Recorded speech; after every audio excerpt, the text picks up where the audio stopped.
আসসালামু আলাইকুম। আজকে আমার বড় বোনের জন্মদিন উপলক্ষে বিরিয়ানি খাওয়া হবে, মুরগির বিরিয়ানি। তো এখানে আন্টি বিরিয়ানির জন্য পেঁয়াজ কাটতেছে, এখন বিরিয়ানি পাকানো হবে। এই যে দেখেন, এগুলো হচ্ছে বিরিয়ানির উপকরণ। তো বিরিয়ানির সাথে ডিমও ফ্রি। এখন আমরা একটু নাস্তা খেয়ে নিব, মানে নাস্তার আইটেমও আছে। এই যে দেখেন, আমাদের মেহমান আমার ভাইয়ের ছেলে, মানে খালাতো ভাইয়ের ছেলে। অনেক দুষ্ট, ওকে অনেকবার বললাম মিষ্টি খাওয়ার জন্য, মিষ্টি খায় না, চিপসের প্যাকেট নিয়ে বসে আছে। হালকা একটু নাস্তা করে চলে যাব বিরিয়ানি পাকাতে। এই যে চলে আসলাম, আস্তে আস্তে আলু ভুনা করা হইতেছে।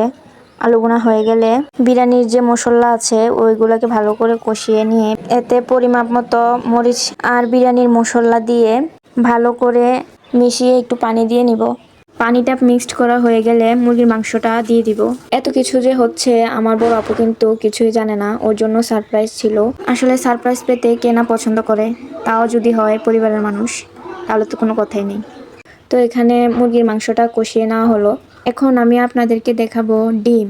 ডিম দেখে কেউ হাসবেন না, কারণ সবাই জানে যে মেহমান আসলে ডিম কখনো সুস্থভাবে ছোলা হয় না।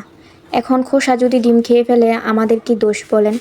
রান্না করতে করতে হঠাৎ কারেন্ট চলে গেছে। তো এখন আমরা বিরিয়ানি রান্না করার জন্য পোলার চাল নিয়ে নিলাম। এখন আমি আপনাদেরকে দেখাবো আমাদের গাছের কাঁঠাল, আমার ছোট ভাই পারতেছে।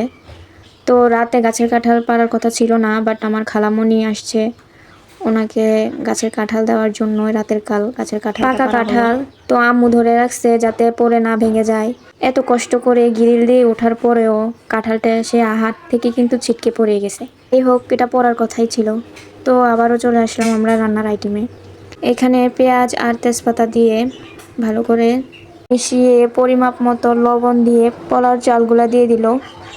তো এখন এগুলা নেড়ে চেড়ে আবারও একটু পরিমাপ মতো লবণ আর ছোলা দিয়ে মিশিয়ে যে কষানো মুরগির মাংসটা আছে ওইটা দিয়ে দিব।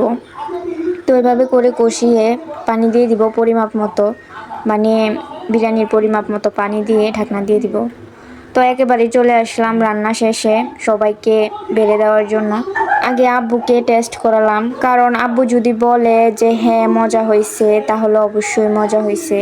আব্বু মাথা নেড়ে বলতেছে যে হ্যাঁ মজা হয়েছে।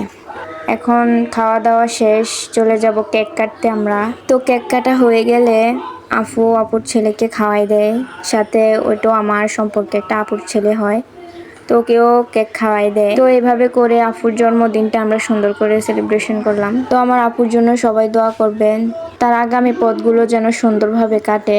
আজকের জন্য ভিডিওটা এতটুকুই। সবাই ভালো থাকবেন। আল্লাহ হাফেজ।